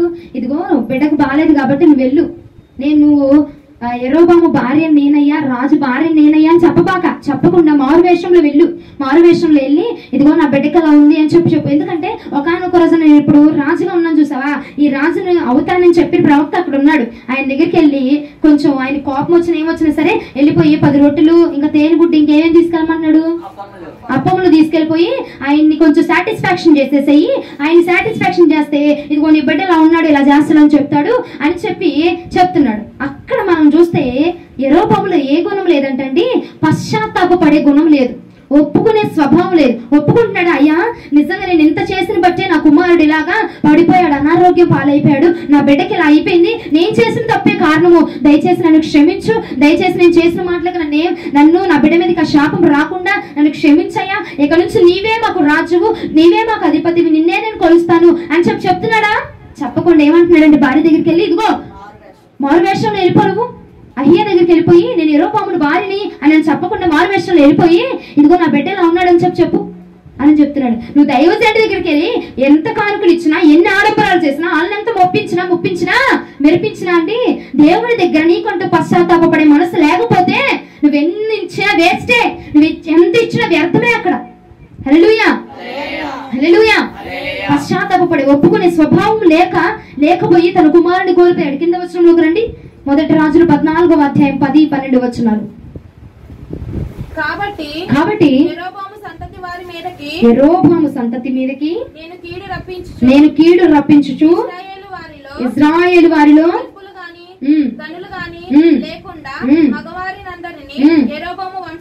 యెరోబాము వంశము నుండి నిర్మూలము చేసి పెంటంతయు పోవునట్లుగా ఒక్కడు అవతలకు దాన్ని ఊడ్చివేసినట్లుగా యెరోబాము సంతతిలో శేషించిన వారిని నేను ఊడ్చివేయుదును. పట్టణమందు మరణమగు వారిని కుక్కలు తినును, బయట భూమిలో మరణమగు వారిని ఆకాశ పక్షులు తినును. యెహోవా మాట ఇచ్చి ఉన్నాడు. కాబట్టి నీవు లేచి నీ ఇంటికి పొమ్ము, నీ పాదములు పట్టణంలో ప్రవేశించినప్పుడే నీ బిడ్డ ఏమైపోతాడంట? చనిపోవు. ఇంకా 16వ వచనంలోకి రండి. మరియు తానే పాపం చేసి ఇశ్రాయేలు వారి పాపము చేయుటకై కారకుడైన యెరోబాము పాపములను బట్టి ఆయన ఇశ్రాయేలు వారిని అప్పగింపబోచున్నాడు. తానే పాపం. అసలు ఇదంతటికి కారణం ఎవరు? యెరోబామే. దేవతను సృష్టించి దేవుని కనపరచకుండా, దైవజనుడి యొక్క మాటను అంగీకరించకుండా, హెచ్చరింపుకు లోపడకుండా తానే పాపం చేసి ఇశ్రాయేలు వారందరూ తన కుటుంబం అంతా శాపం అయిపోవడానికి, తన ప్రాంతం అంతా, ఆ రాజు సంస్థానం అంతా కూలదోయబడ్డానికి కారణమైపోయాడు యెరోబాము. తను చేసిన పాపమే ఆ పాపానికి కారణమైపోయాడు యెరోబాము. రోజున ప్రియ సహోదరి సహోదరుడా, నీవు నేను కూడా ఏమన్నా చేస్తే ఒప్పుకునే మనస్సు మనకు ఉండాలండి. అది చిన్నదేమని పెద్దదేమని దేవుని దగ్గరికి వచ్చి దేవుని దగ్గరికి వచ్చాయా, నేను ఇది చేశాను, దాని వల్లనే నాకు ఇది జరిగింది. మొదటి లక్షణం నీకుంటే ఆఖరి లక్షణంలోకి నువ్వు రాగలవు. గ్రహింపు అనేది నీకుంటే, అది నువ్వు గ్రహించగలిగితే అవును ఇది నేనే చేశాను, నా వల్ల అయ్యింది అనే గ్రహింపు నీకు ఉందనుకో, మూడో వచనంలోకి వచ్చి మూడో దానిలోకి వచ్చి పశ్చాత్తాపడగలవు. గ్రహింపు మనకు లేకపోతే పశ్చాత్తాప పడలేమండి. పశ్చాత్తాప పడకుండా, అదే నాకు తెలిసి కనుక అహియా ప్రవక్త దగ్గరికి వెళ్ళక మునిపే యెరోబాము ఆయన ఇంట్లోకి వెళ్ళిపోయి ప్రార్థన చేసేసి ఆ గుమ్మం దగ్గర పడవ సచ్చలు వేసి నిలబడి ప్రార్థన చేసాయా, నన్ను క్షమించు ప్రభా, నేను తప్పు చేశాను, ఈ తప్పు నా మీదకి నా బిడ్డల మీదకి రానివ్వకుండా నా కుటుంబం మీదకి రానివ్వద్దయ్యా, నిన్నే మొక్కేస్తానయ్యా, నాకు ఇంకెవరు వద్దు, నేనేదో బుద్ధి గడ్డితే నేను అలా చేశాను అయ్యా, స్థానాన్ని చూసుకొని నేను అలా చేశాను అని చెప్తే కనుక కుమారుడు చనిపోయేవాడు కాదేమో, కుమారుడు బతికి ఉండేవాడేమో. ఈ రోజున ప్రియ సహోదరి సహోదరుడా, తప్పు ఉన్నా తప్పు లేకపోయినా దేవుని మందిరంలో మనం ఒప్పుకునే వారిగా ఉండాలి. హల్లెలూయా. ఒప్పుకోకుండా అదే మనస్సును అదే స్థానాన్ని అదే విధానంలో ఉండిపోయి ఇశ్రాయేలు వారందరి పాపములకు కారణమైపోయేలాగా చేశాడు యెరోబాము. చేసి తన స్థానాన్ని కోల్పోయాడు, రాజు స్థితిని కోల్పోయాడు, పట్టాభిషేకాన్ని కోల్పోయాడు, తన కుమారుణ్ణి కోల్పోయాడు అండి. ఆఖరికి తన జీవితాన్ని కోల్పోయి మృతుడైపోయాడు. యెరోబాము చేసిన పాపము, యెరోబాము చూపించిన ఆ యొక్క క్రియలు తన జీవితాన్ని నాశనం చేసేసినాయి. ఈ రోజున ప్రియ సహోదరి సహోదరుడా, చిన్న విషయంలో అయినా పెద్ద విషయంలో అయినా గ్రహించగలుగుతున్నావా? ఇది ఎందుకు వస్తుంది, ఈ అనారోగ్యం ఎందుకు వస్తుంది, ఈ భారం ఎందుకు వస్తుంది, లేదంటే ఈ శ్రమ నాకు ఎందుకు వస్తుంది అని చెప్పి గ్రహించి ప్రార్థన చేయి. అయ్యా ఎందుకు జరుగుతుంది ఇలాగా, ఎందుకు వస్తుంది ఈ శాపము, ఎందుకు రేగుతుంది అల్లరి, ఎందుకు రేగుతుంది నాయన ఈ అవమానము, ఎందుకు ఇలా జరుగుతుంది ప్రభా అని చెప్పి గ్రహించగలిగితే గనుక నీవు నా పరిశుద్ధాత్మ దేవుడు నీకు బయలుపరుస్తాడు. హల్లెలూయా. నువ్వు ప్రార్థన చేయలేకపోతున్నావా? ఇదిగో దైవజనుడు నిన్ను హెచ్చరిస్తుండగా హెచ్చరింపుకు లోబడితే గనక ఆ యొక్క మరణము తన కుమారుడికి సంభవించేది కాదేమో. ప్రియ సహోదరి సహోదరుడా, హెచ్చరింపుకు శాపానికి తేడా తెలుసుకోండి ఈ రోజున. అర్థమైందా? హెచ్చరింపు ఏదో శాపం ఏదో. హెచ్చరింపుకి శాపానికి మనం తేడా తెలుసుకోవాలండి. పశ్చాత్తాపడి హృదయాన్ని నాకు ఇవ్వండి అయ్యా, నిజంగా నేనే చేశాను, తప్పు చేశాను ఉందా లేదా నాకు అనవసరం. అడుగు, ఆ మాట అడుగు. అడిగితే కదా దేవుడి కోపం నీ మీదకి రాకుండా ఉంటది. మనుషుల ఉగ్రత కాదండి తుడిస్తే పోవడానికి, అది మనుషులని మాటలు కాదు, యెహోవా చెప్పుచున్న మాటలు ఇవి. నేను 3 రోజుల ఉపవాస ప్రార్థనలో దేవుడు నాకు బయలుపరిచిన వాక్యం ఇది. ఆషామాషిగా తీసుకోవద్దు. పిచ్చాపాచిగా నేను నిలబడి ఇక్కడ చెప్పట్లేదు. దేవుడు ఎందుకు చెప్తున్నాడో విని ఆలకించి గ్రహింపు లేకపోతే, అయ్యా నాకు గ్రహించే స్వభావం లేదు, నువ్వు ఎందుకు ఇస్తున్నావో, ఎందుకు చేస్తున్నావో, ఎందుకు కొడుతున్నావో నాకు అర్థం కావట్లా, నాకు గ్రహించే స్వభావం అడుగు. లేదు అంటే దైవజనుడు నీతో మాట్లాడుతుండగా హెచ్చరిస్తుండగా ఆ హెచ్చరింపుకైనా లోపడు. ఆయనకి ఇష్టం వచ్చినట్టు మాట్లాడతాడులేమ్మా, ఇష్టం వచ్చినప్పుడు కొడతాడు, ఇష్టం అయితే అంటాడు, వాళ్ళంటేనే ఇష్టం, వీళ్ళంటేనే నీకు అనవసరం. ఏదైతే హెచ్చరిస్తుందా, హెచ్చరింపు వస్తుందా, దాన్ని తీసుకో. దాన్ని తీసుకుంటే నువ్వు నీ కుటుంబం అంత నీ స్థానం అంతా బాగుగా నిలబడిద్ది. హల్లెలూయా. హెచ్చరింపుకు లోబడిపోతే, పశ్చాత్తాప పడకపోతే రాజైన యెరోబాము పాపానికి కారణమైపోయాడు. యెరోబాము పాపానికి కారణం అవడానికి గల మూల కారణాలు ఏంటండి? గ్రహించలేకపోయాడు, హెచ్చరింపుకు లోబడలేకపోయాడు, పశ్చాత్తాప పడకుండా తన జీవితానికి పాపాన్ని తెచ్చుకున్నాడు. ఈ 3 పనులలో నీవు ఉంటే కనుక ప్రియ సహోదరి సహోదరుడా, అడుగు దేవుణ్ణి, గ్రహించే మనసు నాకు ఇవ్వయా, లేదంటే హెచ్చరింపుకు లోబడే స్వభావం నాకు ఇవ్వయా, లేదంటే పశ్చాత్తాపడే హృదయాన్ని నాకు ఇవ్వయా అన్ని నువ్వు గనక అడగగలిగితే నా పరిశుద్ధాత్మ దేవుడు నీ రాజు స్థానాన్ని నీ వద్దే నిలబడతాడు. నీకు రావాల్సిన ఘనతను నీ దగ్గరే ఉంచుతాడు. 10 స్థానాలకి రాజుగా అండి, 10 గోత్రాలకి రాజుగా నిన్ను ప్రతిష్ఠించాడు కదా యెరోబామా. ఒక్కసారి జీవిత కాలంలో ఒక్కసారి క్షమాపణ అడిగితే ఏమైంది? నీకు నువ్వు తగ్గిపోతావా? ఒక్కసారి పరిశుద్ధాత్మ దేవుణ్ణి క్షమాపణ అడుగు. ఈ రోజున మనము చాలా వాటికండి ఇక్కడ కూర్చున్న బిడ్డల్లో మీరు కూడా గ్రహించలేకపోతున్నామంట. అనారోగ్యం వస్తే ఎందుకు వచ్చింది ఇది నాకు, సమస్య వస్తే ఎందుకు వచ్చింది నాకు ఇది, నేను ఎందుకు ఇలా పడిపోతున్నాను, దేవుడు నన్ను ఎక్కడో నిలబెడతా అన్నాడు కదా, నేను ఎందుకు ఇక్కడే ఉంటున్నాను, నన్ను అభిషేకిస్తా అన్నాడు కదా, ఎందుకు నాకు అభిషేకం రావట్లేదు, లేదంటే నన్ను ఒక స్థానంలో పెడతా అన్నాడు కదా, ఆ స్థానంలో నేను ఎందుకు వెళ్ళలేకపోతున్నాను, ఎందుకు ఎక్కడ వేసిన గొంగలు అక్కడే ఉన్నట్టుగా ఎందుకు నేను ఉండిపోతున్నాను అన్నది కనుక నువ్వు గ్రహించగలిగితే బిడా దేవుడు నీకు బయలుపరుస్తాడు. హల్లెలూయా. ప్రార్థన చేయగలిగితే, నువ్వు గ్రహించగలిగితే పరిశుద్ధాత్మ దేవుడు నీకు బయలుపరుస్తాడండి. బయలుపరిచినా లేదంటే దైవజనుల ద్వారా ఇదిగో ఇలా ఉన్నది నీలో అంటే ఆ హెచ్చరింపుకు లోబడే స్వభావం నీకుంటే పశ్చాత్తాపడు. అవునయ్యా నేను ఇది చేస్తున్నాను, నాకు నిజమే ఇలా నీకు లోపడట్లేదు, నేను ప్రార్థన చేసుకుంటానని తీర్మానం తీసుకున్నాను, ప్రార్థన చేయలేకపోతున్నాను, లేదంటే ఉపవాసం ఉంటాను తీసుకున్నాను, ఉపవాసం ఉండలేకపోతున్నాను, లేదంటే క్రమంగా భక్తి చేస్తాను, అపోస్తుల క్రమంలోనే నేను ఉంటానని చెప్పి తీర్మానం తీసుకున్నా, నేను ఉండలేకపోతున్నాను యేసయ్యా, అందుకేనేమో నాకు ఇంత శాపం వచ్చేసింది, అందుకే అక్కడ వేసిన గొంగలు ఉన్నట్టు అక్కడే ఉన్నట్టు నేను అక్కడే ఉండిపోతున్నానయ్యా, సున్నము కొట్టిన సమాధిలాగా నేను కదలలేకపోతున్నాను, నా భక్తి జీవితంలో మార్పు రావట్లేదు యేసయ్యా అని చెప్పి నువ్వు పశ్చాత్తాప పడగలిగితే గనక 10 స్థానాలు ఇచ్చిన దేవుడు అండి, ఇక హెచ్చించి మిగిలిన 2 స్థానాలు కూడా ఇచ్చి 12 గోత్రముల మీద అధికారినిగా నిలబెట్టగలిగిన దమ్ము సత్తా నా పరిశుద్ధాత్మ దేవుడికి ఉన్నది. హల్లెలూయా, హల్లెలూయా. యెరోబాము కనుక నిలబడి ఉంటే అండి, తన తర్వాత 19 మంది వచ్చారంట రాజుగా నిలబడడానికి. ఆ 19 మంది కూడా నిలబడలేకపోయారు. యెరోబాము నిలబడగలిగి ఉంటే గనక నాకు తెలిసి బహుశా దేవుడు అన్నాడు, నీవు గనక నా మాటను అనుసరించి, నేను చెప్పిన మాటను అనుసరిస్తే నేను నిన్ను అభివృద్ధి చేస్తా, ఆశీర్వదిస్తా అన్నాడు. అదే మాట తను చేస్తుంటే గనక మిగిలిన 2 గోత్రాలను కూడా తన దగ్గర తీసుకొచ్చి తనని హెచ్చరించేవాడు, ఇంకా 2 మీద కూడా రాజుగా పట్టాభిషేకం చేసేవాడేమో. హల్లెలూయా, హల్లెలూయా. గ్రహించి రాత్రి ఎందుకు నాకు అభిషేకం రావట్లా, ఎందుకు నేను మారు మనసు పొందట్లా, ఎందుకు నేను రక్షణలో నిలబడలేకపోతున్నా, ఎందుకు దేవుడి మాటకు లోపడలేకపోతున్నా, ఎందుకు నేను అనుకున్నది చేయలేకపోతున్నాను అన్నది కనుక నువ్వు గ్రహించగలిగితే ఈ రాత్రి ఆ గ్రహించే స్వభావము, ప్రార్థనతో గ్రహింపును పొందుకునే స్వభావం నీకు ఉంటే గనక, లేదు అంటే దైవజనుడి ద్వారా వచ్చే హెచ్చరింపులు నువ్వు వినగలిగితే గనక, అమ్మో శాపాలు పెడుతున్నారు, ఇది పెడుతున్నారు, అది కాదు, నేను హెచ్చరిస్తున్నారు, హెచ్చరింపుకు లోబడితే ఆ శాపము ఆ పాపము నీ మీద పని చేయకుండా నువ్వు దీవించబడతావు అని కదమ్మా నీకు చెప్పేది. నిన్ను తిట్టి 4 తిట్టి నిన్ను 14తో తిట్టించుకోవడం అవసరమా? నిన్ను తిట్టట్లేదు, నేను చెప్పించట్లే, హెచ్చరిస్తున్నారు దైవజనులు. అది జ్ఞాపకం ఉంచుకుంటే దేవుడు 10 స్థానాలే కదా, 12 స్థానాల్లో 12 గోత్రాల్లో నిన్ను రాజుగా అభిషేకం చేస్తాడు. హల్లెలూయా, హల్లెలూయా. పనివాడిగా ఉన్నాడండి, అధికారిని చేశాడు. అధికారి నుంచి ఎక్కడ తీసుకెళ్లాడు? రాజుగా తీసుకెళ్ళినాడు. మిగిలిన 2 స్థానాలు ఇచ్చేసి పూర్తిగా ఇశ్రాయేలు ప్రజలందరినీ అప్పచెప్పడా చెప్తారు కదా. అంటే నువ్వు చూపిస్తున్న అవిధేయతే గ్రహించక ఎందుకు జరుగుతుందో ఏంటి అన్నది గ్రహించకుండా, హెచ్చరింపుకు లోపడకుండా, పశ్చాత్తాప పడకుండా, ఉన్న స్థానాన్ని బట్టి, ఉన్న పరిస్థితిని బట్టి, ఉన్న ఆరోగ్యాన్ని బట్టి విర్రవీగిపోయామంటే అండి, అది తర్వాత మనకి తీసుకొచ్చేది శాపమే. పాపానికి కారణమైపోయాడు యెరోబాము. తన కుటుంబాన్ని, తన బిడ్డను పోగొట్టుకున్నాడండి. నిండార చక్కటి బిడ్డను పోగొట్టుకున్నాడు.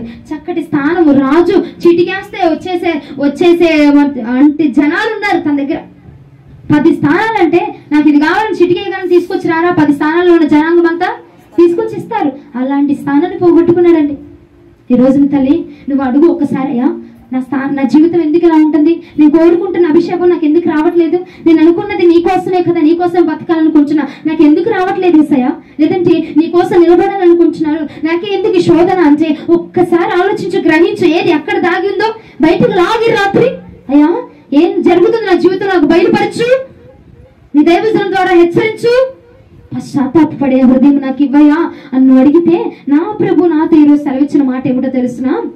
యెరోబాము లోబడక 2 స్థానాలు, ఆ 10 స్థానాలతో పాటు 2 స్థానాలను కూడా కోల్పోయాడు. అదే నీవు లోబడితే ఏ యాజకునిగా నిలబెడతా ఉన్నాడో, ఏ యొక్క ప్రతిష్టతలో నిలబెడతా అన్నాడు, ఏ సమర్పణలో నిలబెడతా అన్నాడో, ఏ వైరాగ్యంలో నిలబెడతా అన్నాడో, ఏ రాణిగా రాజుగా నా పరిశుద్ధాత్మ దేవుడు నిన్ను నిలబెడతాడు అని చెప్పాడు. నీకు వాగ్దానం చేశాను చూసావు ఈ సంవత్సరంలో, ఆ వాగ్దానం నీ పక్షముగా నెరవేర్చబడబోతున్నదే. పరిశుద్ధాత్మ దేవుడు నీ పక్షముగా నెరవేర్చబోతున్నాడు. ఎప్పుడైతే నువ్వు లోబడిపోతావో, తన మాటను, తన కట్టడలను, తన యొక్క ఆజ్ఞను, తన యొక్క నోటి మాటను అనుసరించి ప్రవర్తించగలిగితే, హెర్మోను మంచు ఆ వాక్యం విన్నారా? 31st నైట్ ఏమని చెప్పారు? విన్న వాక్యము ఏ రోజు ఏ వర్తమానం వస్తుందో ఆ వర్తమానం ఎత్తిపచ్చి మరలా నువ్వు వర్తమానం వినేంత వరకు దీన్ని ఎత్తిపట్టి ఏం చేయాలా? ప్రార్థన చేయాలి, నీకోసం సమకూర్చుకోవాలయ్యా. ఈ వర్తమానం నాలో గ్రహించిన గుణమేముందేమో ప్రతిరోజు అడుగు. మరలా వర్తమానం వినేంత వరకు నేను గ్రహించలేకపోతున్నానేమో, లేదా నేను హెచ్చరింపుకు లోపడలేకపోతున్నానేమో, పశ్చాత్తాప పడలేకపోతున్నానేమో, నన్ను క్షమించి నాకు బయలుపరచుండయా అని ప్రార్థన చెయ్యి. ప్రార్థిస్తే నా దేవుడు నీకు బయలుపరిచి నీ స్థానంలో నిన్ను కూర్చుండబెడతాడు, నీ మహిమలో నిన్ను కూర్చుండబెడతాడు, నీ అధికారంలో నిన్ను కూర్చుండబెడతాడు. అని తీసేసిన వాడికి ఎంతసేపు అండి ఇవ్వడము, ఇచ్చిన వాడికి ఇంకా ఆశీర్వదించడం ఎంతసేపు? నన్ను అడిగితే ఇచ్చాడు, 10 స్థానాలు ఇచ్చాడు, మిగిలిన 2 ఎంతసేపు చిటికలో తీసి ఇచ్చేయగలటండి. నీవు కనుక కరెక్ట్ గా ఉంటే, నీవు కనుక సరిగా ఉంటే, నువ్వు కనుక సరైన విధానంలో ఉంటే మిగిలిన వాటిలో కూడా నా పరిశుద్ధాత్మ దేవుడు నిన్ను సమృద్ధిగా హెచ్చించబోతా ఉన్నాడు, సమృద్ధిగా నిన్ను గణపరచబోతా ఉన్నాడు, నిన్ను సమృద్ధిగా దీవించాలి, సమృద్ధిగా హెచ్చించాలి, నిన్ను బలపరచాలని ఈ రోజు నీ వర్తమానం నీకు తీసుకొస్తున్నాడు. ఎందుకు ఆగిపోతున్నాయో అడుగు, ఎందుకు ఆగిపోతుందో అడుగు, జీవితం ఎందుకు ఆగిపోతుంది నీ పరిస్థితి అడుగు. ఈ రాత్రి అడిగితే నా దేవుడట నీకు బయలుపరుస్తాడంట. దాగి ఉన్న మర్మాలను, రహస్యమైన వాటిని, గూఢమైన సంగతులను బయలుపరిచి నా దేవుడు నీకు బోధించి ఆ యొక్క పాపానికి విడుదల కలగచేయబోతూ ఉన్నాడు. యెరొబాము పాపములకు విడుదల కలగబోవడానికి గల కారణం ఏంటంటే గ్రహింపలేకపోయాడు, హెచ్చరింపు లోపడపోయాడు, పశ్చాత్తాపడలేదు. ఈ 3 అయ్యా నువ్వు ప్రార్థించాయా, ఈ 3 నాలో ఉండకూడదు, నేను గ్రహించాలి, ఈ 3 నాలో ఉండకూడదు, నేను హెచ్చరింపుకు లోపడాలి, ఈ 3 నాలో ఉండకూడదు, నేను పశ్చాత్తాపడాలి ప్రభా అని నువ్వు ప్రార్థించగలిగితే నీ స్థితి, నీ స్థానం ఘనమైన విధముగా నా దేవుడు నిన్ను ఘనమైన స్థితిలో ఉంచబోతా ఉన్నాడు. నీ పరిశుద్ధాత్మ, నీ అభిషేకము నీకు వచ్చుచున్నది గాక, నీ అభిషేకము నీకు వచ్చుచున్నది గాక, నీ స్థానం నీకు వచ్చుచున్నది గాక, నీ ఘనత నీకు వచ్చుని గాక. ఎప్పుడైతే లోపడతావో అప్పుడు నీ స్థానంలో తీసుకెళ్లి నిన్ను కూర్చుండబడతాడు. నీది అంటే ఒకటి, నీది దేవుడు, నీది నీకు ఇచ్చినది ఎప్పుడు నీ దగ్గర నుంచి దొంగలించడు. హల్లెలూయా. నీ మనసునందు నువ్వు తలంచుకొని, నువ్వు భ్రమ పడిపోయి, నువ్వు ఆలోచన చేసుకొని, నువ్వే ఏదేదో క్రియేట్ చేసుకొని, నువ్వే ఆలోచన చేసేసుకొని నీ స్థానాన్ని, నీ విలువ నువ్వే పోగొచ్చుకుంటున్నావు. ఆలోచించగా గ్రహించు, ప్రార్థించు. ఏంటయ్యా అని అడుగు దేవుడిని. ఈ రోజున నా పరిశుద్ధాత్మ దేవుడు నీకు బయలుపరచబోతున్నాడు. ఇక్కడికి కొంతమందికి రావాల్సిన అభిషేకాలు కూడా ఆగిపోయి ఉన్నాయి, వారు కూడా మొరపెట్టండి, ప్రార్థించండి. దేవుడు మీ అభిషేకమును త్వరలో ఈ సంవత్సరంలోనే మీకు అందజేయునుగాక, ఈ సంవత్సరంలో నీ చేతిలో పెట్టునుగాక. అభిషేకము ఆ స్థానంలోకి వచ్చేసామని విర్రవీగిపోవడం కాదు, ముందుగా ఆ స్థానంలోకి వెళ్తే ఎలా సిద్ధపడాలో దేవుడిని అడగండి. రాజు స్థానాన్ని పొందుకున్న తర్వాత నుంచి కదా అయ్యగారి కథ మొదలైంది. మనం కూడా అయ్యా ఇచ్చినంత మాత్రం కాదు, నిలబెట్టుకునే కృప నాకు దయచేయని ప్రార్థించు, సిద్ధపడు. దేవుడు ఇచ్చిన స్థానంలో నిన్ను నిలబెట్టబోతా ఉన్నాడు. హల్లెలూయా. ఈ మాటలు పరిశుద్ధాత్మ దేవుడు మన వినికిడిలో దీవించి ఆశీర్వదించి ఫలింప చేయుడుగాక. ఆమేన్.